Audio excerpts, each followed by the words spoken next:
So are we about to see another war kick off in the Middle East, this time between Hezbollah and Israel? Ever since October 7th, obviously, we've commented on some of the activities that have gone on to include terrorist attacks and the retaliatory strikes that have taken place. And we've had a lot of people, some of who appreciated our comments and analysis, and others that told us that we had no idea what we were talking about. So Hamilton and I had an opportunity to visit Israel.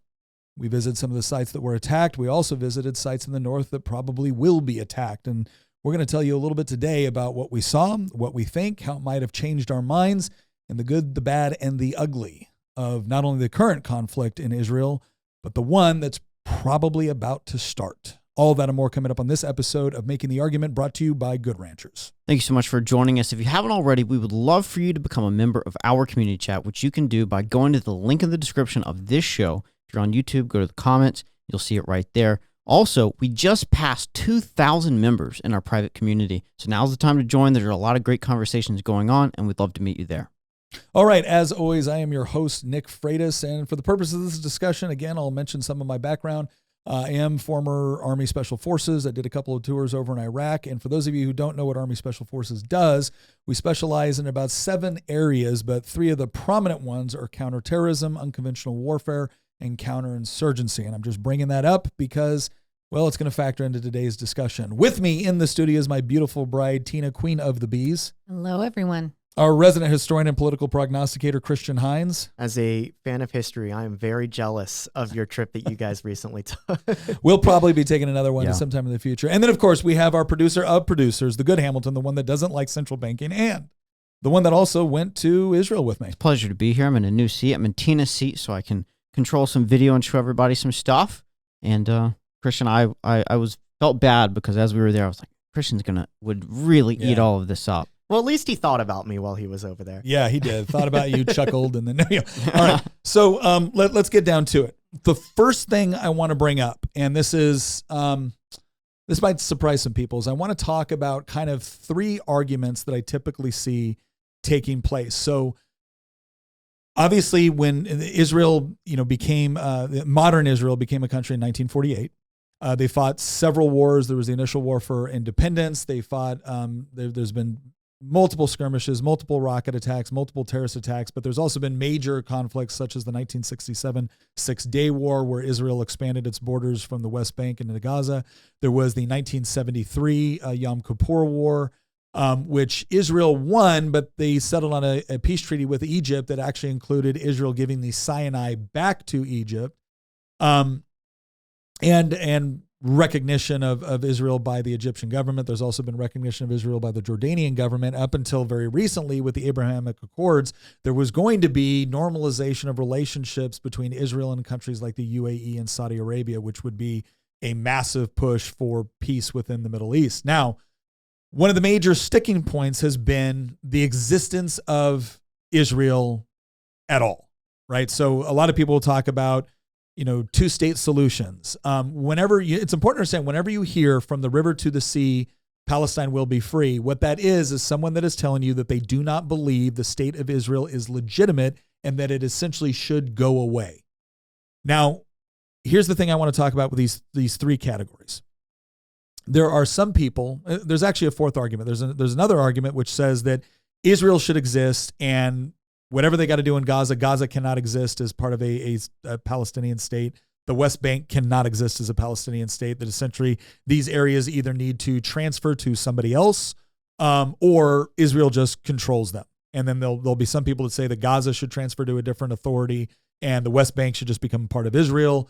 Right? That's one argument. That might be what you would consider the most pro-Israel argument, is essentially taking the 1967 borders to include Golan Heights, West Bank, incorporating that into Israel, and then Gaza either just becoming a part of Israel or, again, coming under the governorship of either maybe Egypt, maybe Saudi Arabia, whatever it is. That is what you might call, again, the most pro-Israel position. Then there's another position, which is actually shared by many Israelis, and that's the 2-state solution. That's the idea that essentially Gaza and the West Bank would have their own political entities and authorities, which they have. Now, Gaza didn't have any Israeli occupation, I think, after 2005. So it's important to understand that Gaza was being run exclusively through Palestinian leadership. Hamas was elected. Hamas actually killed a lot of members of Fatah, which is who's ruling in the West Bank. So the West Bank has an Israeli presence. There's kind of a three-tier system with respect to who's responsible for what within the West Bank, but Palestinian Authority has authority there. They have elections. Most people don't know this, to include myself before I went over there, but the Temple Mount, which is the holiest site in all of Judaism, that is where Solomon's temple was. That's where the Holy of Holies was, inside Solomon's temple, right? All of that is on the Temple Mount. Jews are not allowed to go to the Temple Mount and pray. They can visit under very, very limited conditions with a police escort. But the moment they see you moving your lips or doing anything which indicates that you might be praying, you are removed from the Temple Mount. By contrast, Muslims can have full-on religious services on the Temple Mount. Either you have the Dome of the Rock, you also have the Al-Aqsa Mosque. So it's important to understand that even though Israel controls this area, even though in the 1967 war, they essentially took control of that area, they gave controlling authority back to a Jordanian-based group which runs the Temple Mount. So just keep in mind, Jews are not allowed to freely visit their holiest site in all of Judaism. And even if they are allowed to visit under very limited conditions, they're not allowed to pray. I have a brief question. Real quick, that is not a restriction on Muslims. Christians are also not allowed, by the way. That was actually going to get me to my question, because Jerusalem is obviously the or one of the holiest cities for Christianity, Judaism, and Islam. Yes. Right? And are there any sort of because I know that when you guys went over there, you also got to see the Church of the Holy Sepulchre. Yes. And are there any sort of restrictions on that? In fact, who even governs that? Because there's many different denominations of Christianity. So here's the interesting part about the Church of the Holy Sepulchre, and I'm going to go through this briefly because I want to get to these other two arguments, right? The Church of the Holy Sepulchre, the actual building, the structure is actually owned by a Muslim family. And that dates all the way back to the Ottomans. As far as the denominations, when you go into the Church of the Holy Sepulchre, you'll have a Syrian church, you'll have Catholic, Orthodox. There's a variety of denominations that are not Protestant. The Protestant denominations actually believe that the crucifixion of Jesus, the tomb, all of that is in a different location. The Church of the Holy Sepulchre is essentially on top of the area that Catholics, Orthodox, Assyrians, and others believe Jesus was crucified and that his tomb is there. And different denominations own sections of the Church of the Holy Sepulchre, and nothing can be changed unless all the denominations agree. I knew that because I showed Hamilton the immovable ladder that's been propped up against the wall for centuries. It's actually a different ladder. It's not the same ladder because wood deteriorates over time, but there always has to be a ladder. It always has to be a wood ladder, and it always has to be in that location. And nobody can move it unless all the other churches agree. All they agree, and none of them do. So it is amazing. It's an amazing site. We'll probably show some pictures on some other videos that we'll do in the future, but that's the Church of the Holy Sepulchre. So there, a Jewish site the Israeli government controls the security of the site. A Muslim family actually has the keys to the door that unlocks the Church of the Holy Sepulchre, but Christians, Jews, and Muslims are all free to go into it and visit it. It's the Temple Mount for which there are very strict restrictions. The closest the Jews can really get to the Temple Mount freely is the Western Wall, also known as the Wailing Wall. All right, so the two-state solution is, again, you have a Palestinian state and you have a Jewish state. Then there's the ones that from the river to the sea, Palestine, those people believe that and there's actually Orthodox Jews. There's Jews that also believe the state of Israel is completely illegitimate, right? So those are the people that believe that Israel should not exist. Now, here's where we're going to get into something slightly controversial. And by slightly, I mean hugely. The question has been asked, can you believe that the state of Israel should not exist, and is that an automatic demonstration of anti-Semitism? Here's my take on this, all right? I believe the answer is no, because there are Orthodox Jews, right? And I just say this as an indication, right? There are Orthodox Jews who are very religious, very dedicated to Judaism, and in their interpretation of Judaism, there is no Jewish state without the return of the Messiah. There are other people that are Jewish who don't want to see a genocide against Jews, who don't want Jews to be persecuted, but who also believe that the state of Israel is illegitimate. So I would say that I think on a philosophical level, one could hold the position that they don't believe the state of Israel is legitimate and not be anti-Semitic. I think it is fair to come to that philosophical conclusion. I will say on a practical level, the only way the Jewish state goes away is with the genociding of the Jews that live there. Because if you transfer authority over to the Palestinians, I don't see any world where Fatah or Hamas doesn't proceed to immediately start killing Jews. And the reason why I say this is, especially when you look at Hamas's charter, they're pretty open about it. They're pretty open about it. We're going to get into some of the things that Hezbollah leaders have said as well, and Iranian leaders have said as well. But I think it's important to understand that can you sit in a place of safety and say, well, I'm not anti-Semitic, but I don't think the Israeli state should exist. Yes, you can say that. I believe the practical outworking, if that policy was actually implemented, is that it would almost by necessity result in the genociding of Jews in the area. Okay, so I want to make that distinction. I think you can philosophically hold that position. Practically, I don't see any way it doesn't lead to mass murder of Jews for being Jews. The third argument is the one that Hamas makes, which is just, this is about them against the Jews. That's it. It is an anti-Jewish, anti-Semitic argument in its purest form. They believe the Jews are evil and they want to kill them. And they believe that killing them is not only an acceptable thing to do, they believe it is a moral mandate. Right? So it's important to understand this, because there's so many people that think, well, Hamas wouldn't be doing this if Israel didn't exist. Really? Because that's not what Hamas says. That's not what the Ayatollah Khomeini says. In fact, some of these leaders go so far as to say, no, we want all the Jews to come to Israel because it's easier to kill them if they're all in one place. Now, a lot of Westerners like to look at them like, they don't really mean that. Okay, well, when a rocket goes through your front door, you can tell me that they don't really mean it. They seem to be pretty dedicated to the premise. Okay, so why am I making this distinction? I'm making this distinction because I've become very, very frustrated with people telling me that in the position I take, that I just don't understand, that I'm just ignorant. So I'm here to tell you, I don't believe I'm ignorant. You may think I'm wrong, but I don't believe I'm ignorant of the various arguments that have been made. I don't think I'm ignorant of the history. Are there things I don't know? Sure. Nobody has complete, accurate information of all historical data. Nobody has that. But I do think I understand enough about my reading of the history of the region from multiple independent sources who don't agree with each other on the history of the region. I think I've read enough of that to be able to form at least an informed opinion on the subject. I don't presume that I know everything. I don't presume that, everybody's perfect. I don't presume that everyone that agrees with me is correct and everyone that disagrees with me is wrong. But I wanted to lay out that this is my understanding of the various arguments, right? What is the position I take? And I'm going to tell everyone right now, so if they want to turn off, they can. If they want to send me angry emails, feel free. I believe that Israel has a right to exist. I believe that Israel as a state should exist. I believe that it should exist in the area that it's in, right? That's my belief system. Why did I caveat all of this? Because I wanted people to know where I'm coming from, right? I don't want anybody to be confused about what I believe and why.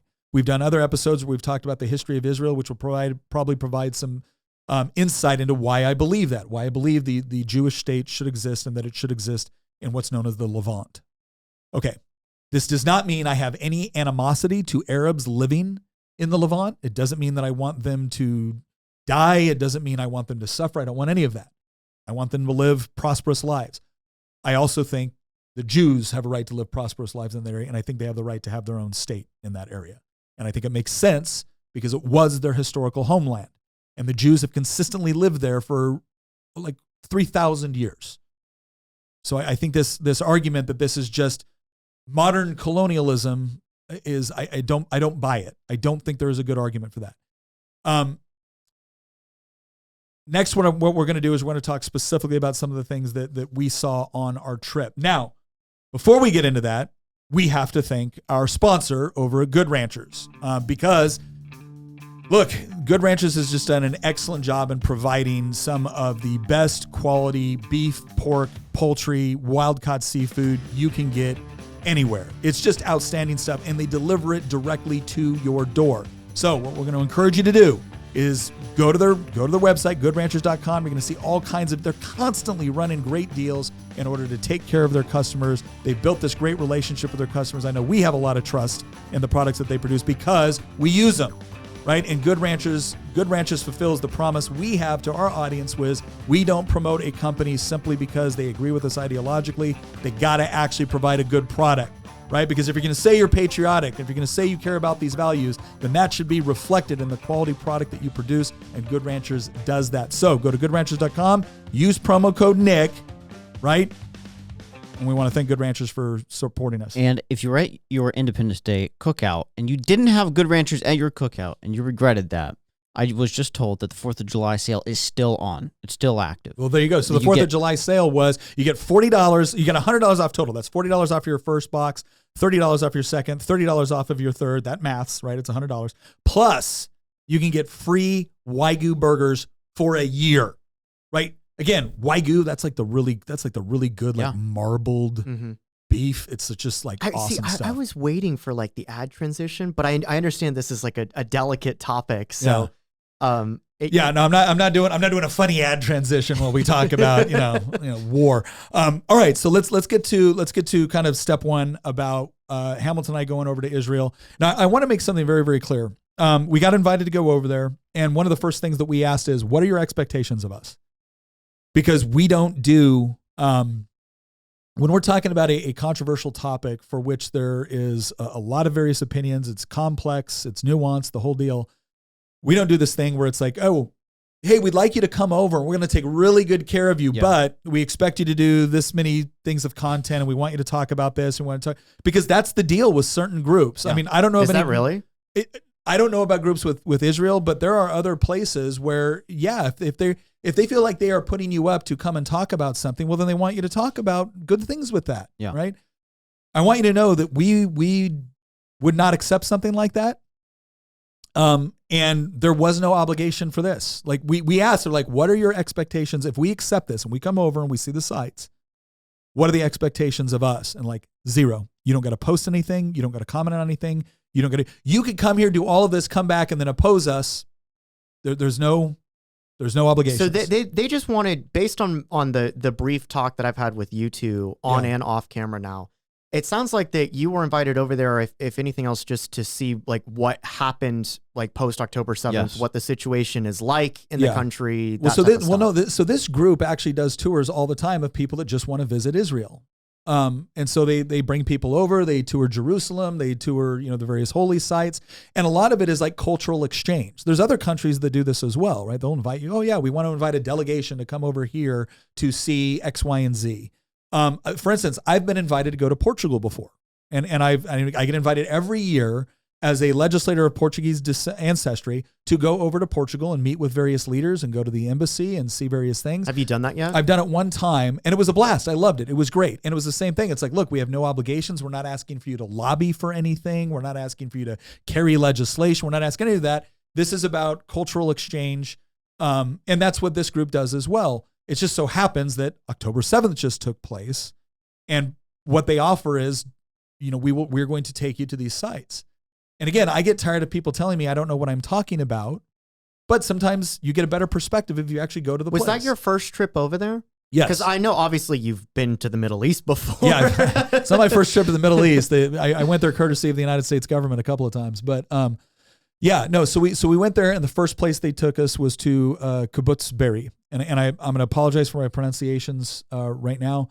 We went to Kibbutz Be'eri, and we showed up, and there was 3 members of the IDF, so the Israeli Defense Forces, took us into the kibbutz. And a kibbutz, for those of you who don't know, is actually kind of a socialist concept. Now, there's some kibbutz that have privatized. There are the other kibbutz that are still operate off of like a voluntary co-op or a commune almost. Some of them were very outspokenly like Marxist in their orientation. I was going to say, early on in Israel's history, like in the late 40s, early 50s, the Soviet Union was actually a supporter of Israel at first. because they viewed the kibbutz system as like, oh, this is a step towards socialism and Marxism. Yeah, and then they turned on and then them. they distanced themselves over time, and eventually, the PLO and stuff like that became more pro-Marxist. The point one, and that's actually what you're going to see with not only the PLO, but you see a lot of these organizations within the Middle East do tend to be like, there you have Islamic fundamentalism, but you also have like the Baathists and whatnot were socialists. Nasser in Egypt was a socialist. So what's interesting is you go into this kibbutz and think of it, they used to be very agricultural focused. Now they have various industries that they, plants or whatnot, where they produce things. Now, what's interesting about Be'eri is that not only was it more of the old school kibbutz setup, but it had, a very prominent, activist that lived there. Her name was, Miss Silver. And she was someone, this kibbutz especially was famous for seeking peace with the Palestinians. They actually had a fund where they would go out and they would hire Gazan workers from Gaza to come onto the kibbutz and to perform tasks, and they would pay them for it. They also had a service where they actually took members from Gaza who were suffering from various ailments, among them cancer, and they would take them to Israeli hospitals. They would they would drive to Gaza, pick them up, and take them there free of charge. This was part of their outreach and reconciliation with the people of Gaza. When this place was hit on October 7th, and I want you to understand something too, they launched a bunch of rockets before they hit. Now, rocket attacks are fairly common in Israel. In fact, so much so that when you look at new construction in Israel, it's a requirement to have a safe room. And that safe room has a stronger metal door. It has stronger metal doors over the windows, so you can basically lock yourself in there. It doesn't protect you from like gunfire, but it does protect you from shrapnel to some degree. So if you've got a rocket exploding overhead or explodes close by, the barriers are strong enough and the walls are strong enough to stop shrapnel. So they launch a bunch of attacks, and then they roll in and they attack this kibbutz. And what was interesting is they knew exactly where the armory was. And just sorry to interrupt, but in a video we were able to see a couple days later, we saw the Hamas members entering the kibbutz, and I mean it was really graphic that they waited for a guy to come in, a regular resident. He opened the gate, they offed him, and they all went in. They walk right over. So you went to a place that was attacked. Yes, I'm showing footage of it right now. So this is one of the kibbutz that was attacked. Like I said, somebody was rolling up to the gate. Somebody from Haas jumps out, shoots him with his AK-47, and then they start to roll into the gate. There was another area too of the fence that they penetrated in from. And understand, this is like a couple kilometers from the border. So a kilometer is 0.6 miles, right? So when you're talking about a couple kilometers, you're only talking about like less than 2 miles away. So very, very close. So they attack the kibbutz, and then they go in and they get to the armory. And because the way this kibbutz is set up, the weapons systems and whatnot that they use for security is in the armory. So they isolated the armory first. So now none of this kibbutz security can actually get their weapons.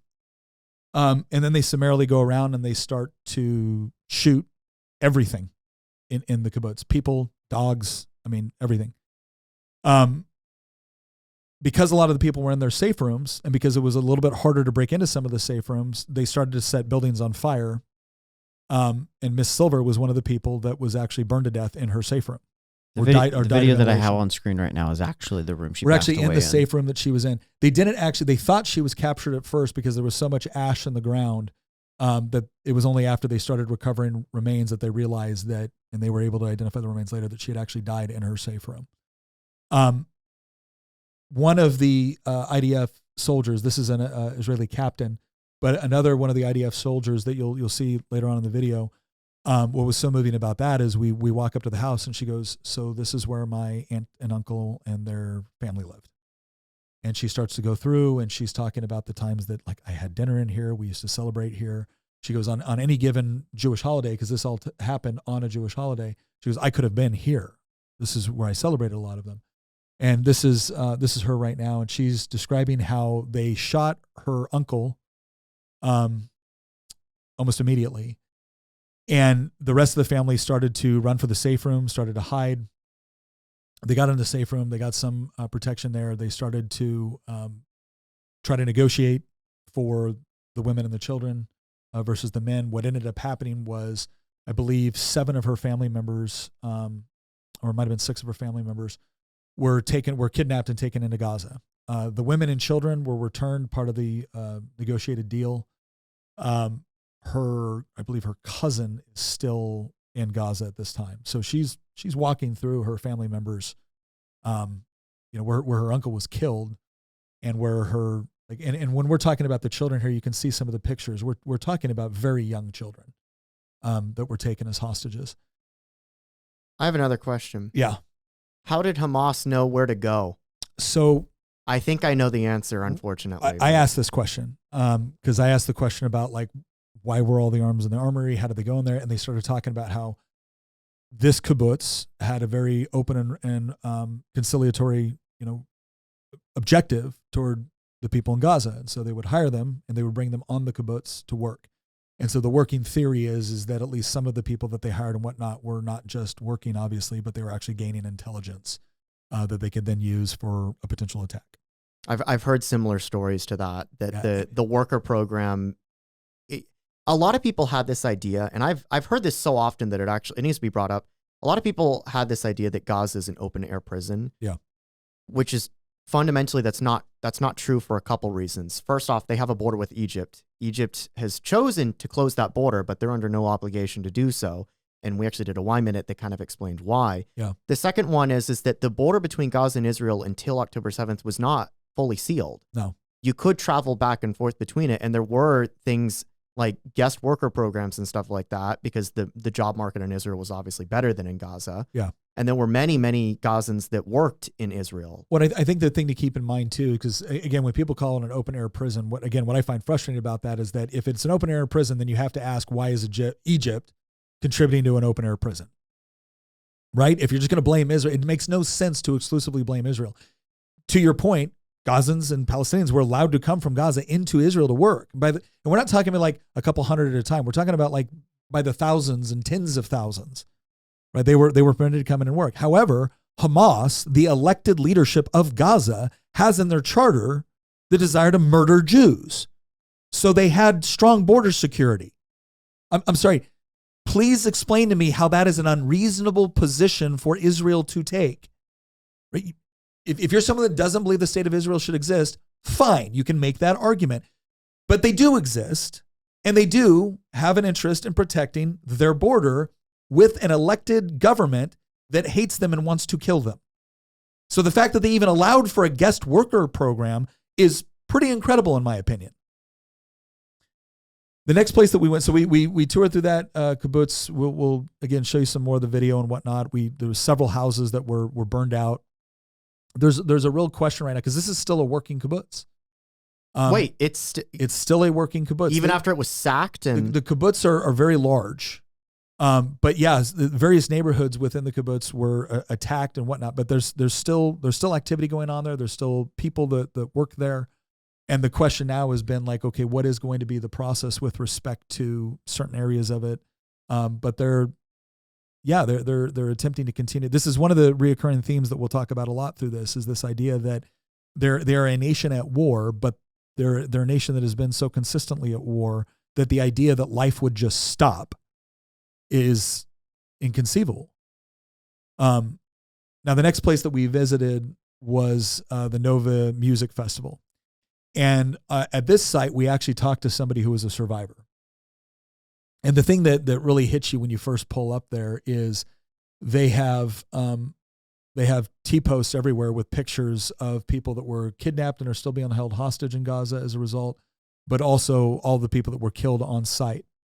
And one of the things that the survivor talked about that really hit me is that understand when you're at the Nova Music Festival, again, you're about 2 kilometers, give or take, from the border of Gaza. Right. So it doesn't take long to go 2 kilometers in a Toyota Hilux. It's like that. Right. So when the rockets started going off, that's when they realized, oh, rockets are going off. We're probably going to have to shut down the festival. But there's bomb shelters everywhere in Israel. Rockets are a normal thing.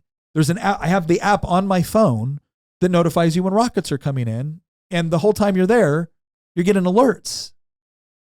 Right. If you don't set a small location for those alerts, it will constantly go off. It'll constantly blow up your phone. So in this video, I'm kind of actually explaining how Hamas came in, and you can actually see, if you can pause the video right here. What's interesting about this map is you see that little white line, you see the red dot, that's where the Nova Music Festival was, and then go up from that red line. I see the Israel-Gaza border. There's the right Israel-Gaza border. That's nothing, guys. That's nothing. You could run that in 10 minutes. I knew that the music festival that was attacked on October 7th was like right on the border with Gaza. And if I recall, wasn't one of the themes of that festival actually like reconciliation? I mean, I'm not going to I'm not going to comment on that because that wasn't a question that I asked him. What I found interesting is he's describing how he escaped. You would think we're getting attacked by rockets. Hamas has crossed over and attacking. Where do you want to run? You want to go east because west is Gaza. The way that Hamas actually came in, they came in from the north road and they came in from the south road. So they had essentially cleared past it and they had entrapped a lot of these people in between Hamas and Gaza. What was the only escape route? People were escaping in any direction. Fields. They were escaping in any direction they possibly could. Ultimately, they had to go east. They had to go east because you're still waiting for the IDF to show up. It got so bad in a lot of this that you had Israelis that were just, because understand that Israeli has compulsory service. So women do a mandatory 2 years, men do a mandatory 3 years. When this started happening, people are getting calls like, we're being attacked, Hamas is here, we're being shot. And again, I saw the videos, and I saw the videos from body cams from Hamas, from phones from Hamas, right? Israelis just started getting into their cars and driving down there to get people. So you had a lot of people that were trying to flee this and running into fields, and there's just videos of them getting mowed down on the roads, getting shot in fields, getting chased after. The stories we heard from one of the families of somebody who still has a family member being held hostage in Gaza. There was one case at a, I believe it was at a kibbutz, not at the music festival, where him and his wife are running and she's carrying the child, and they are trying to get away. They had just gotten out of the car Yeah. that a Hamas member had them in, trying to get them across the Gazan border. They've been captured. They were in a car. They're driving down the road. The car sees an Israeli tank coming out, and so the guards leave, and they look at that as their chance. So they get out of the car and they just start running through the fields. And at a certain point, the mother realizes she can't keep up and carry her child at the same time. So she hands the child off to her husband and says, "Run, we can't all make it." And so she hunkers down behind a tree, and he runs off with their child, and he manages to escape after like sleeping in a ditch for like 20 hours. The mother was captured and later on released as part of one of the transfers. But again, keep in mind here, you're at a music festival. Rockets are going on. Instinctively what you do when rockets go off in Israel is you go to the bomb shelters, right? Well, at the same time those bomb shelters are coming in, Hamas is coming in from the flanks, and they're now coming in from the north and the south. So when you leave, now all of a sudden the direction that you think you would go to get to safety is the same direction that If Hamas you is coming tried to escape that day in a car, you had to drive through a field. Yeah.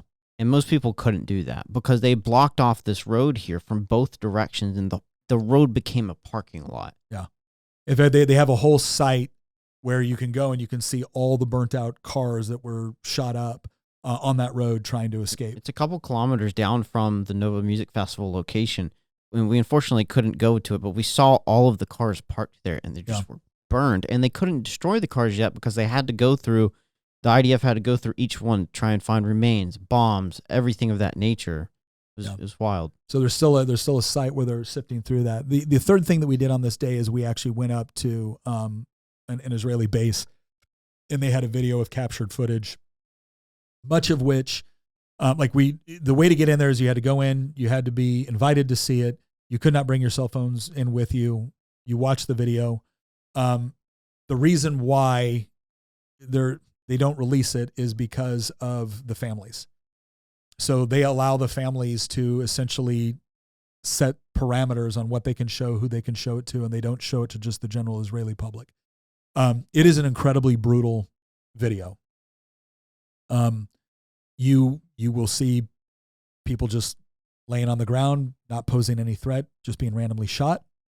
You will see a father and his children running into a building seeking safety, and you watch them throw a grenade in there, and the father jumps on it That was in the kibbutz. In the kibbutz, and you will see the two children being escorted back into the house. And then later on, when the kibbutz security shows up, the wife finds her husband. You'll see pictures of women that have been shot, children that have been shot. It was brutal.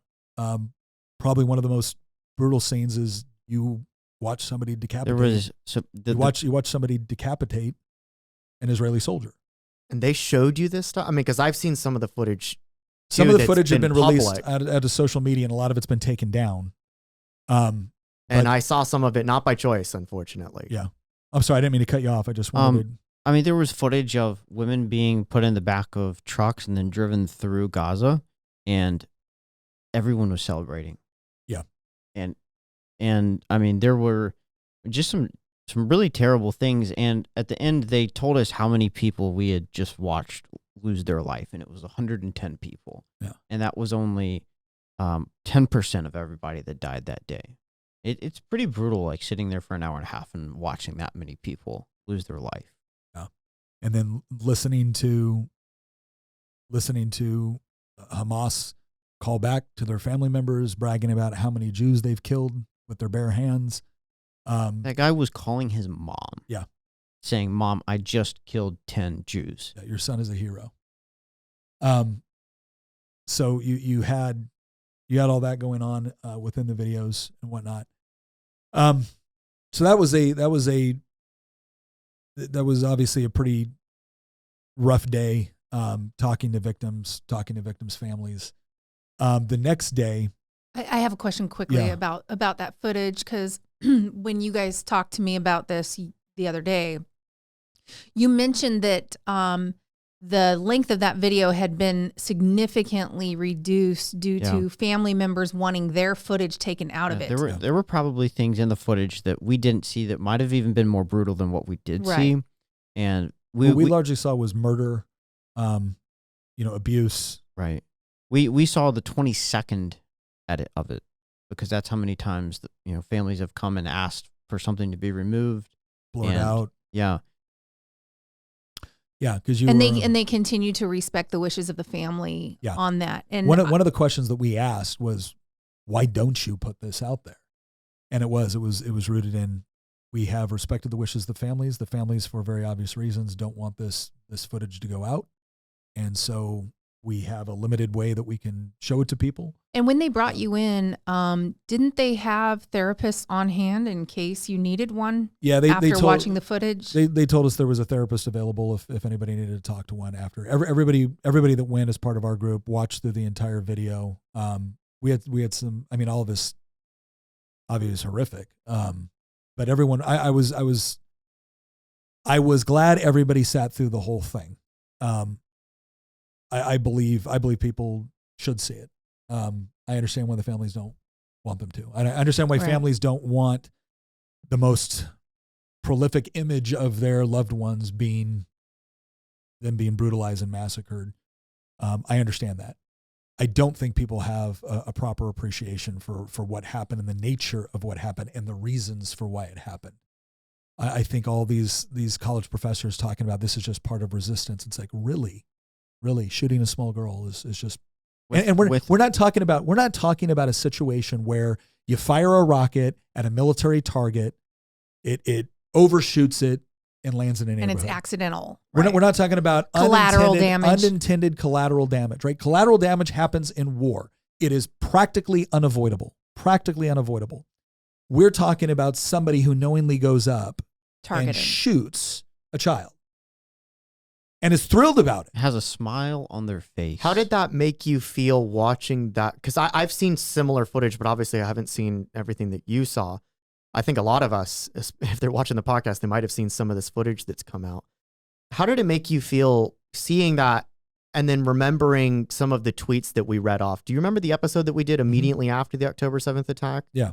And we read off tweets from like college professors being like, this is what decolonization looks like. Yeah. Oh, did you think the decolonization meant, vibes, papers, you're a bunch of losers. It's like in the US, people holding government offices, right? Mm-hmm. Taxpayer funded university positions celebrating this. And then we also covered the rallies, the protests, the marches, BLM putting out a bunch of graphics, like openly celebrating the paragliders that came in and massacred these people. Yeah, supporting Hamas, not like taking a nuanced position about the legitimacy of the state of Israel, celebrating Hamas. Yeah, and these are not people saying like, we stand with the Palestinians. No, these are people saying we stand with Hamas. Yeah. I will tell you what it meant for what it reminded me of is that in the West we are so convinced that nobody could possibly actually want to do these things unless they were just driven to it, or it was collateral damage, or and what it is it's arrogance. It's Western arrogance. It's treating people, treating terrorist organizations almost like children. Oh, you don't really believe that. As long as we give you as long as we give you your own state, or as long as we give you this, or as long as we give you aid, well, then you won't do these things. You're just driven to it. And it's like, no, they want to do this. When you give them aid, they take the fuel that Israel gives them for their generators to pump water, then put it in their trucks to go do more terrorism. I remember when Hamas took all of the pipes in Gaza that were supposed to be for like the water supply and gas lines and stuff like that, and they converted them into rockets. Yeah, they turn them into rudimentary rockets. And then they wonder why there's and again, problems with water access. Just one more thing to understand, like 3,000 Hamas members crossed the border that day. And then civilians followed them. That's the other thing that people don't properly understand. Because it's so close, everyone thinks that Hamas fighters did this. Gazan civilians then crossed the border and looted and proceeded to also engage in this activity. When they drove back with people in the trucks, it's not like Gazans were horrified by it. They were pouring out into the streets and celebrating and slapping bodies and kicking.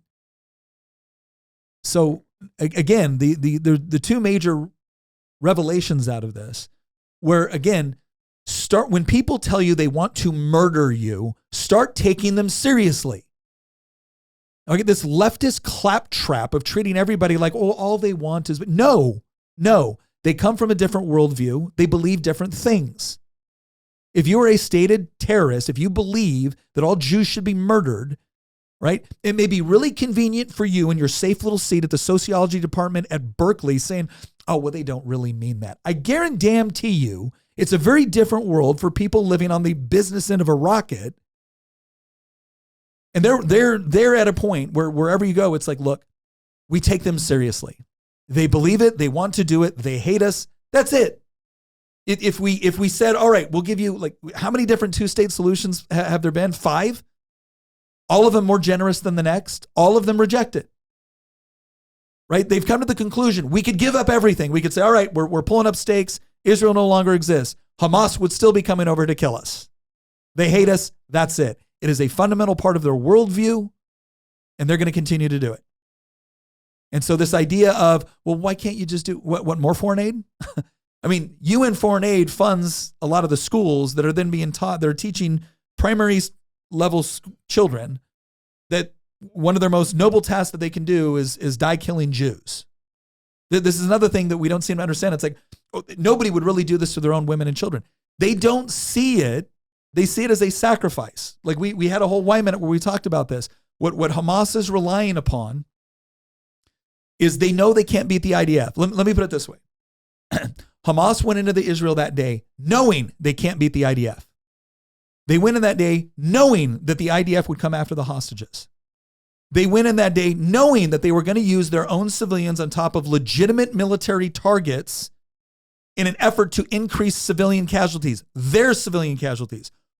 And yet they knew that Western media and academia would back their play and make a false moral equivalency argument. The question that you got to start asking yourself, if you're serious about this, how did they know they could trust left-wing academia and media to back their play? How did they know? Because that's exactly what took place. And yeah, you can chalk it because they always do. You can chalk it up to funding. You can chalk it up to all of us. Sure. Yes, absolutely. But there is something fundamentally different this time. And I think one of the things Americans do need to wake up to, because I realize that there's a lot of people on the right too that are like, look, not our problem, Israel's problem. Okay. I'm not saying that the United States military should go in and fight this war. I'm not saying that. I'm not advocating for that. In the entire time that we were over there and everyone we talked to, none of them asked for that, actually. They're like, no, our war, we want to fight it. We could use some munitions. But that's the part where I think people need to wake up to the fact that, look, that ideology doesn't stop with Israel. And I'm not someone that claims that, we've got to fight them over there or else we'll have to fight them here. I'm not someone that makes that argument every 5 seconds like Bush did and everybody else. But there is something inherently evil about the idea of we want to completely genocide an entire group of people based off of their ethnicity and their faith. And I don't think that stops, especially when I look at the history of certain organizations. That doesn't stop with Jews. But somehow they have flipped the script to say that genociding the Palestinians is what's really going on. How do they flip when it's totally obvious that... Because the left believes that if you deliberately misgender someone, you're genociding trans people. That's true. Like the left doesn't only make up new words like cis, right? They completely redefine words that we already have and used to understand, right? So they'll call Gaza's an open air prison. Okay, well, are you mad at Egypt? No. Why not? Well, because they're not Jews, right? Like Israel's an apartheid state.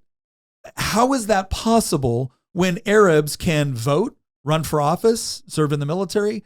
There's Arabs on the Supreme Court. There's Muslims on the Supreme Court of Israel. Any Jews on the Supreme Courts of Islamic countries? Right? Like they're genociding everything. If Israel wanted to genocide everyone in Gaza, they could do it. And yet the population of Palestinians in Gaza has increased exponentially. Here's what's interesting. The next time somebody tells you Israel's an apartheid state, ask them, what are the criteria that makes something an apartheid state? And you know what they will end up describing? Almost every single Arab state in the region. Not all of them, but almost every single Arab state in the region. And yet, no connection is made. When you can come up with an objective set of criteria that actually describe, right, everyone except the people that you're accusing of it, and you make no connection, that's intentional. That is intentional. So listen, do I believe that every Arab is a part of this? Absolutely not. I know for a fact they're not. Do I believe every Muslim agrees with this? Absolutely not. I know for a fact they don't. But should we start taking Hamas and Hezbollah seriously? Yes, they mean it. They intend to do it. And even if you don't believe, I believe that Israel has a right to exist.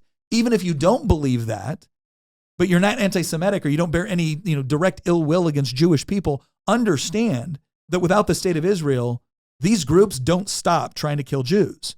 So again, I think you should take these organizations at their word. And I think you should also understand that they have a lot more popular support than the left would like you to believe. The other thing that you need to understand about this that I think is very, very interesting is that when you listen to the left in America talk about this, go to one of these protests and say, what river, what sea? They don't know. Because it's not important to them. Because for them, this is not about Israel or Palestine or understanding the nuances or complexities of a conflict that's been going on for over 2,000 years. It's not about any of that. It's about a left-wing ideology rooted in critical theory, which breaks down everybody based off of oppressor and oppressed. And they have come to the conclusion that this is the oppressors and these are the oppressed, and that's it. And that's all the justification they require. This is why they're obsessed about the borders of Palestine. But if you care about the borders of France or Germany or the United Kingdom, you're a racist, you're a bigot. Yeah. It's like it does need to be understood that there is a common thread among leftist organizations and leftist ideology, not liberal, leftist ideology, and what is going on over there. And if you don't make that connection, then you're deliberately not seeing it. You're deliberately not seeing it. All right, let's go into the second part here that I want to talk about, and that's because the next day we visited up north. And the reason why we went up there is because, one, we were visiting a hospital, which has always been the primary location that people go to when there's casualties from conflict, when there's, and understand this is an Israeli hospital that also takes in, again, it takes in not only Israeli Arabs and Muslims, it takes in Arabs and Muslims from Lebanon, from Syria. So when there are other conflicts going on that weren't necessarily directed at Israel, and medical assistance was required because this hospital is like less than 20 miles from the border, right? They were also servicing people there. Now, when you go to that hospital, one of the things that really strikes you is how many safe rooms there are. So it's not as if Israel could just build a hospital and an ER and an operating room. They have to build these things. Then they have to build separate rooms where they can actually take people for mass casualty events. And then they have to take people for mass casualty events and operating in the midst of rocket attacks. So the security element is everywhere. And when we went up there, so we went right up to the border where you could actually look over into Lebanon. There had been a rocket fire into Israel. There had been an Israeli response at the location. Now, one of the things to keep in mind too about this is, again, if you are relying on Western media and you know you can't beat the IDF in a fight, what do you do in order to get sympathy from Western medians and Western governments in an attempt to try to shut down the Israelis from being able to respond? You launch your rockets from places. So what they would do is Hezbollah would launch rockets from Christian neighborhoods, right? So how does counter battery operate? So counter battery is basically a radar system attached to an artillery piece, where what happens is that when a round gets fired, could be a rocket, could be artillery round, whatever it is, the radar picks it up, and what it does is it automatically calculates where the round originated from. And then it fires rounds back to hit out the battery that launched the round. Makes sense, right? Okay. Well, Hezbollah picks up on this and they say, okay, great. We're going to fire our rockets from Christian neighborhoods. And then when the Israelis respond, we're then going to go out and say the IDF are attacking Christians in Lebanon. And again, what does the Western media do? Oh my gosh. Well, we know what'll piss off the right. We'll tell them that the IDF is attacking Christian neighborhoods in Lebanon. What's interesting is that you talk to people that live on the border there who are not necessarily Jewish. One of the people that we met and actually had lunch with is a Christian who lives on the border. It was actually pretty incredible. He had a 300-year-old Aramaic Bible with him. And he was talking about what it was like living on the northern border. And the biggest concern over there, and the reason why we asked the question whether or not war with Hezbollah is imminent, is that Hamas has been severely degraded. And Israel has been able to conduct operations in there. And it's interesting because have you noticed that do Egypt and other governments, are they culpable in looking the other way as weapons and stuff like that come in from the Sinai? Yeah, at times they are. But you'll notice they're not intervening militarily. Egypt isn't, Jordan isn't, Saudi Arabia isn't, UAE isn't. These countries are not intervening militarily, in part because they all know that Hamas is a problem for all of them, not just Israel. And we did a whole Y-minute on why don't all these other countries accept refugees from Palestine. And if you want to learn why, go watch that Y-minute video because it's pretty insightful. I got to give Christian the credit for like running down that story. He had the idea, ran it down, did the research. It was a great video. The other thing to keep in mind is whereas Hamas, again, is a Palestinian organization, Hezbollah is essentially a fully owned subsidiary of the Islamic Revolutionary Guard Corps of Iran. A proxy, right? Not a proxy actually is a little bit too dismissive. Okay. Proxy would be this idea like, well, this is just an organization that kind of set up organically and do their own thing, and then Iran just provides them with weapons. No. If you look at the ideology of Ayatollah Khomeini and you look at the leadership of Hezbollah and the organization's objectives and goals, they're Khomeinists, right? That's what they are. They believe in Khomeini's ideology, so they are fully supported, trained, outfit, equipped, and take orders in order to conduct operations directly from Iran. So calling it, again, I think calling it a proxy gives this idea that there's more separation than actually exists between the two organizations. The other thing to keep in mind is that Hezbollah technically, person for person, represents one of the largest armies in the Middle East. Wow. They're far more powerful than the Lebanese army, which is quite funny because they are literally a deep state inside of Lebanon, and they have been since the Civil War. This gets back to why they're not quite a proxy, because Hezbollah was founded in the middle of the Lebanese Civil War. Yeah. And as we talked about in that Y-minute that we put out last year, like Lebanon used to be like the richest country in the Middle East. Like Beirut was like the Paris of the Middle East. And then you had leftist groups and you had the PLO collaborate with each other to try to overthrow the Christian Maronite conservative government that ruled Lebanon at the time. And it led to arguably the most devastating civil war that the Middle East has seen, to include the current Syrian civil war that's ongoing, or the Yemeni civil war that's ongoing. Yeah. And Hezbollah emerged out of that conflict as basically the most powerful player in the country, a position to which they still hold today. This is why they are a more powerful military force than the Lebanese government is. No, they are, and again, that doesn't mean they're going to be rolling across the border with T-72 tanks or anything like that. What it means is they have a lot of personnel. And one of the things that will blow your mind about going to northern Israel is I think a lot of people have this idea of Israel as being maybe a fairly flat, fairly small, maybe slightly hilly terrain. You get into the north. Check out this footage. You can look at the footage right there. Like it is a difficult place to traverse. So the problem is, and there's Hezbollah has also dug a lot of tunnels in order to transport personnel, equipment, rockets, and stuff like that, right up to the border. So this idea that, if Hezbollah decided to strike right away using a complex tunnel system, they theoretically could do multiple points of entry, all at once. And so again, what it means is that the IDF and the reserves have to be called up and constantly standing guard. Now, here's the other thing you need to remember about Israel. Relatively small country, relatively small population, right around 10 million people, right? When Israel has to mobilize the way it currently has in order to fight long-term wars, that is a huge economic hit to the country because essentially they're having to mobilize all the people that would otherwise be working in the economy. And so part of what organizations like Hamas, Hezbollah do with Iranian support is they tend to fight this economic war of attrition with Israel, where even if they're losing, they're degrading Israel's economic capability.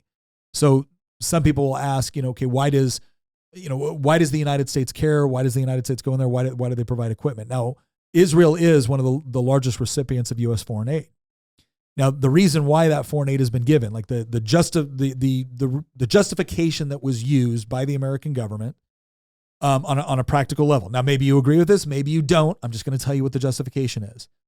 One is that we've had a relationship with Israel and have considered them a regional ally ever since their inception in 1948. We've had a very close working relationship with Israeli military and Israeli intelligence. We've had a close economic and cultural relationship with Israel. And a lot of that obviously has to do with the fact that the United States is predominantly a Christian nation. And so the holiest sites in all of Christianity are in Israel. And so there has been this cultural connection, economic connection, and strategic connection, because the other thing to remember is that people think of the Middle East, all they think of is oil, right? It's just oil. Yes, oil is a major factor. The United States does not get the vast majority of our oil from the Middle East. We get, I think, under 20% comes from the Middle East. Most of our oil comes either domestically from Canada, from Mexico. We just don't get the vast majority. But one of the three most important waterways in the entire world is located in the Suez Canal. Arguably two of the most important, because you have the Straits of Hormuz, which is where a lot of oil goes through, and you have the Red Sea and the Suez Canal. I'm kind of considering Strait of Hormuz and the canal as like one major waterway because it's still the same direction. I would argue that the three most important waterways in the entire world are the Panama Canal, the Suez Canal, and the Malacca Straits between I probably Indonesia. Agree with that, yeah. Because when you look at the percentage of world trade that goes through there, those are in those areas. And so having an ally a dependable ally in Israel has been something that the United States has considered to be a strategic asset. Not to mention the fact that a lot of the foreign aid Israel receives, in fact, I believe, don't quote me on this, but I believe the majority of foreign aid that Israel receives actually works like this. The United States buys military equipment from U.S. defense contractors, right? And then gives the export version of that. So it's not as good as our stuff, but it's an export version of that to Israel. Well, when Israel uses that, it provides two benefits to the United States. One, if you want to keep a robust private sector for defense and you don't want to have to get in a war in order to justify that, you pay for the goods and then you give them to your allies. The other benefit is you know exactly what your allies are using. So if you ever have to work in concert with your allies, you've actually got munitions and equipment that is compatible with one another, right? The third benefit, right? I said two. The third benefit is a lot of the intelligence gathering equipment that we give to other countries is stuff that we now have access to. Isn't there a bit of a dark side to that? Because I also recall people bringing up the same thing about Ukraine in the sense that like this war in Ukraine is teaching us a lot of lessons about the nature of modern warfare, because it's been a while since two sovereign nations have gone head to head against each other like they are currently in Ukraine in a conventional fight. Yeah. The last 25 years has arguably been, it's the war on terror, right? Yeah. But in some ways, now October 7th has arguably changed that a little bit, but in some ways, Hezbollah is more like an army than it is just a straight up terrorist group. It is a terrorist group, but it operates like an army. Hamas is a terrorist group, but Hezbollah is more like an army. Yeah. And then you also have the conflict in Ukraine right now. And so some people have brought up that like in some ways the war between sovereign states is coming back. And you also have saber rattling in the Taiwanese Strait, right?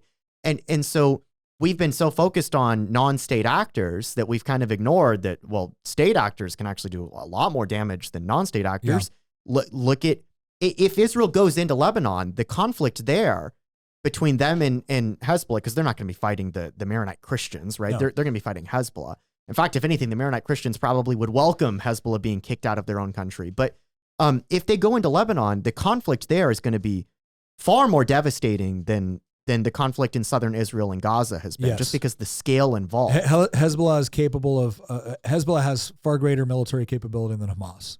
Do you think they're actually going to go into southern Lebanon? I don't think Israel will just arbitrarily go into southern Lebanon. I think what will happen is, I think Hezbollah will launch an attack at Israel, and Israel will have to respond by going into southern Lebanon. Well, Hezbollah is already attacking, though. I know, but there's a big difference between launching rockets and a full-scale tens of thousands of Hezbollah fighters coming over the border. Why would they do that if Israel's mopping up Hamas in the south, because they're almost done occupying Gaza, right? And we don't know what's going to happen there next. But the fighting is actually starting to draw down there. Well, this also why would Hezbollah start an attack in the north if Israel's about to be able to deploy arguably hundreds of thousands of reinforcements to their northern border? Well, why did Hamas attack in the first place? It was to keep things from like the Abrahamic Accords going forward. And so one of the theories right now is that Hezbollah is poised to attack, could do it at any time. Iran is starting to saber rattle and say that if Israel goes into Lebanon, they're going to wipe Israel off the face of or whatever. One of the theories is that both of them are waiting to see what happens in November, because the U.S. foreign policy has a lot to do with what happens in that region. This is also one of the reasons why I would say, like, my default position is non-intervention. My default position is, unless there is a valid strategic reason why the United States should be involved, we probably shouldn't. Now, I'm not someone that believes that that allies are not important to the United States. I'm not someone that believes that intervention is never the right course of action. I just have a very high threshold for when I believe intervention is appropriate.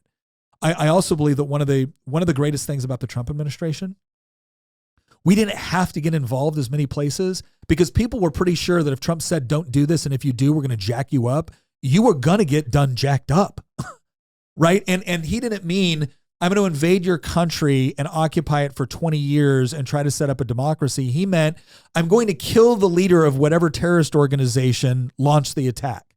And so he made it real personal. Trump made it real personal, and it was effective. And it was super effective, because people just never quite knew what Trump was going to do when it came to foreign policy. But they knew this much: he wasn't going to waste a lot of blood and treasure trying to turn your country into a functioning democracy. He was not a neocon. Trump uses the United States military for what I would refer to as punitive expeditions. So it's a lot more like what Reagan did. The other thing that you need to understand about everything that's going on in Israel right now, everything that's going on in Israel right now is being almost universally backed, financed, and pushed by Iran. Iran has the strategic initiative, or not initiative. They have the strategic objectives here because Iran wants to be the primary. They want to be seen as the leader in the Muslim world, not just the Shia world, the Muslim world. And that has caused a lot of pain between Iran, Saudi Arabia, Egypt, because the Houthis and the whatnot, who are launching rockets at ships along the Strait of Hormuz and the Red Sea, going up to the Suez Canal and leaving through it. Those are Iranian-backed militias. So there's a lot of animosity right now. And then the other thing to remember is Iranians are not Arabs; they're Persians, right? And a variety of other ethnic groups. There's Kurds, et cetera, et cetera.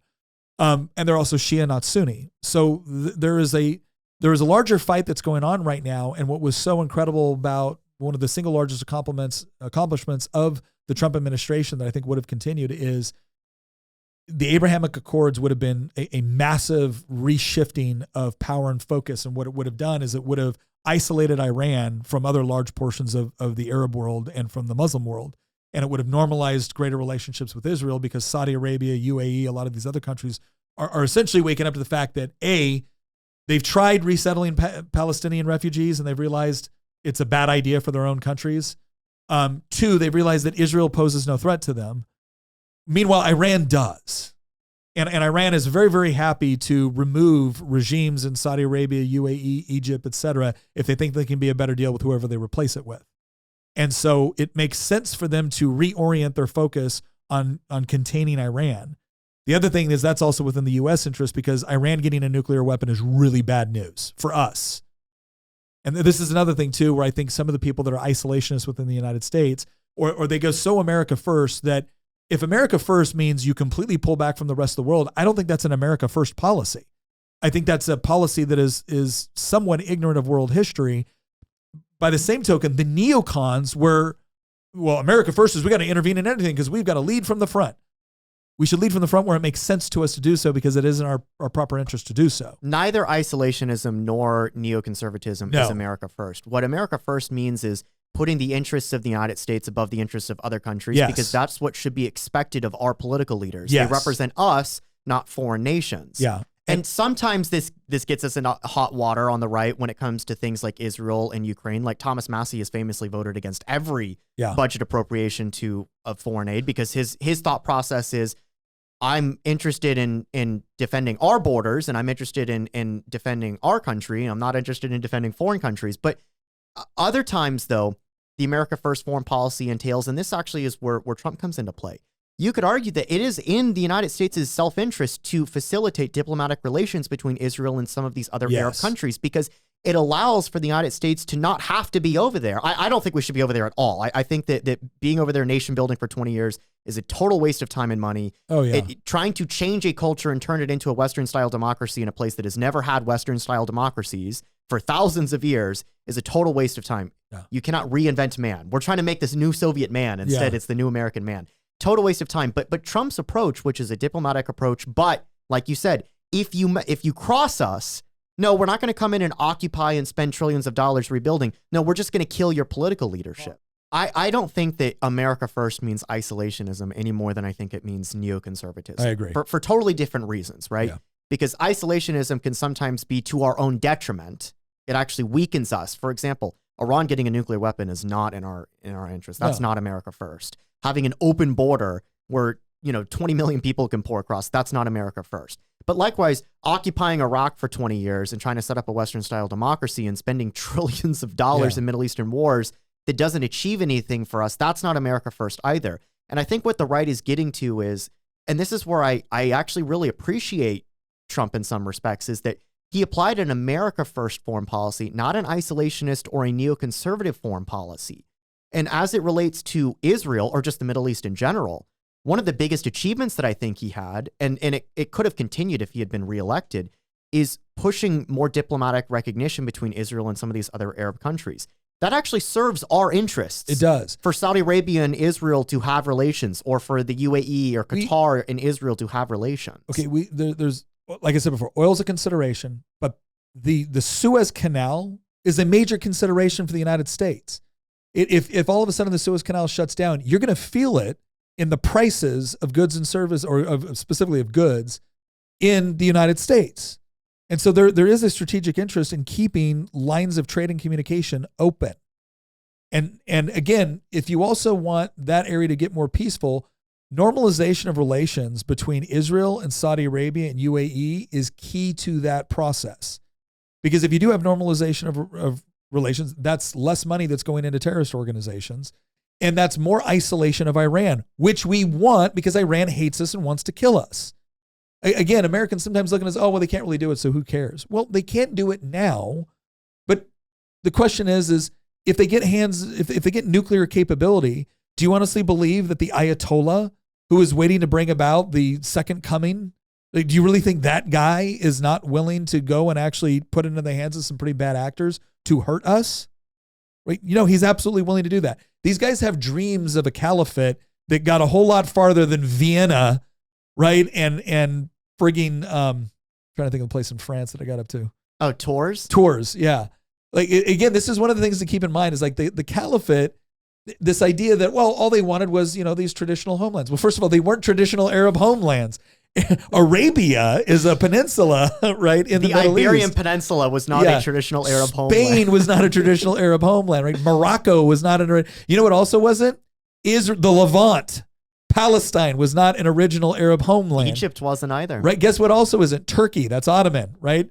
Iran. That's Persian, right? But if you look at the caliphate and where they wanted to go, right? It wasn't just Arabic. It was Islamic, obviously. And Islamic can be more than just a particular ethnic group. They didn't want to stop at Constantinople, right? They didn't want to stop at Vienna. They wanted to conquer the world. And when you have people within that area of the world and with that area of the religion that still believe that, you should probably take them at their word and maybe come to the conclusion that they shouldn't have nukes, and that the United States does have some investment in making sure that that country and its affiliates don't get access to nuclear power. And when you have an ally that is willing to fight those organizations and isn't asking for you to send troops, that might be a relationship worth keeping. And the last point that I'll bring up to address the elephant in the room, because I take a far more, I don't support foreign aid approach. I'm far more in line with Massey on a lot of this stuff. But I would say that if you're concerned about the amount of money that we're sending to countries like Ukraine or Israel, Trump's type of foreign policy makes it easier for you to not spend that type of money. I know there's plenty of people on the right that are upset at the billions that we send to Israel, the billions that we send to Ukraine. It's worth knowing that when you apply that actual America First foreign policy that Trump adopted during his presidency, notice how there wasn't a war in Gaza, there wasn't a war in Ukraine. Now there was still the frozen conflict in the Donbass from the Obama days, right? But Russia invaded Ukraine twice. They didn't do it during the Trump administration. There have been countless wars between Israel and Palestinian organizations or other Arab states throughout the last 75 years. There wasn't during the Trump administration. You're more likely to be able to draw down U.S. foreign aid, particularly in the form of weapons or cash payments, when you have a foreign policy that doesn't result in conflicts flaring up all the time. I honestly believe, and we'll end it with this because we're a little over time here, but I honestly believe this. If you want to support Israel, right, and I don't say this lightly, I don't say this flippantly, if you want to support Israel and you're tired of foreign conflicts, and you're tired of the United States getting involved in foreign conflicts, the best thing you can do is make sure Trump gets to be president. I honestly believe that. And 8 years ago, I didn't. But today I do. So if you're someone that says, I don't want U.S. money going to other countries, and I don't want U.S. troops going to other places, and I don't like Hamas and Hezbollah, Trump becoming president is one of the best things you can do, not because he's going to drastically increase foreign aid to Israel. I don't anticipate he'll do that. But because he will actually lead a foreign policy that causes countries like Hezbollah and Hamas to be like, yeah, this is probably not the time to F around, because he will make sure we find out. In part because they're attached to Iran, which is a threat to the United States.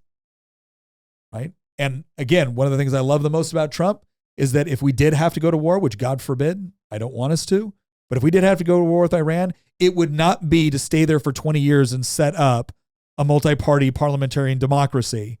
It would be to show the Ayatollah that you don't want to screw with the U.S. And quite frankly, that's the sort of foreign policy that we need to get back to for two reasons. One, I think overall it's best for the United States, and that should be the primary concern of the United States government. Two, I think it's better for the world when the United States is strong, but not intrusive. Right? We're strong. We will protect our allies. We will punish our enemies. But if you want to sit down, shut up, and just engage in trade, if you want to not start problems, great. We're happy to trade with you. We're happy to normalize relations. We're happy to do all of those things. Just so long as you understand that the moment you decide that you want to murder people in the name of your country's aspirations or your religious faith's aspirations, and that you want to target U.S. interests, well, then we're going to hit you back. And we're not going to feel an obligation to rebuild it after we do. That's a far better deterrent, and it's a far better way to not only prioritize U.S. interests, but to actually help bring peace to other areas in the world as well. Because ultimately, I don't want just the United States to prosper. I would like for everybody to prosper. I think the United States, I think Americans in general, we'd care about humanity in general. If you believe, like it says in the Declaration of Independence, that all men are created equal and endowed by their Creator with certain inalienable rights, that among these are life, liberty, and the pursuit of happiness. That is something that we would like for everybody to be able to enjoy. But we're not here to ensure it for your country. We're here to ensure it for ours. But I think the best way to help people, maybe ensure like-minded goals, is to have a strong United States economically, militarily, but not an interventionist one. So, anyways, I hope that gave you some insight into the trip we took, some of the things that we saw, the way it's kind of influenced the way that we think, not only about this regional conflict, but how we think about U.S. elections, how we think about U.S. foreign policy. It was an amazing trip. I wish I had a chance to ask more questions about the history. Well, so one of the things that we did, I'll end with this. We did get to go tour Jerusalem as well. And as anybody that's been watching this for a while knows that, we're all Christians here. And that was an incredible experience. And I do think that we're going to gather some of the video that we took. We had an excellent tour. If you're ever going to Jerusalem and you want to take a tour of Franny Tours, you can go on Instagram and find Franny Tours. She's actually from Tennessee originally, but she lives in Jerusalem now. Just excellent person. And she just gave an incredible tour. We got to see places that were still active archaeological sites. In fact, one of the things that was really important to me for this trip, as both a student of history but also a Christian, they uncovered one of the pools outside of right there at the base of the old city of David, and it was part of the pilgrimage that people would take to come to the Temple Mount. It was also where Christ healed people. And as you're walking up, because all of this archaeological site is actually taking place under the city, under houses, under roads, the whole deal of modern Jerusalem. And she walks over and she picks something out of the dig site. And she walks over and she smears it on someone's arm. She goes, "Do you know what that is?" And I said, "That's ash." Because that's ash from the siege of Jerusalem. Which one, right? 2,000 years of the 70 AD. 70 AD. That 70 was AD. Titus and Vespasian, I believe. So I have Israel doesn't stamp your passport. There's various reasons for that, but they don't stamp your passport. So in my passport now, I have ash from the siege of Jerusalem, and I use that as my stamp from Israel. But anyways, thank you very much for watching. We hope you found this informative. We hope, if nothing else, it gives you a better idea of where we're coming from and why. I know this is a complex issue, and I know that there's people that I respect that disagree with me on this particular issue, and I'm willing to have those conversations. I hope we gave kind of a nuanced position of the various arguments that are being discussed right now, but also the practical considerations involved. Again, I think there's room for people to be able to civilly disagree, but I think it's important that we understand that it's all fine and good to argue esoterics. It's all fine and good to argue philosophy, and that's something we do a lot here. But we also have to always keep in mind the practical as well. And ultimately, what I hope we all want is that innocent people don't suffer, that they're not murdered, that they're not killed, regardless of their religion, regardless of their ethnicity. But that is not the view of organizations like Hamas and Hezbollah. And for that and a variety of other reasons, I hope the IDF jacks them up. Once again, thank you for joining us, and we will see you next episode.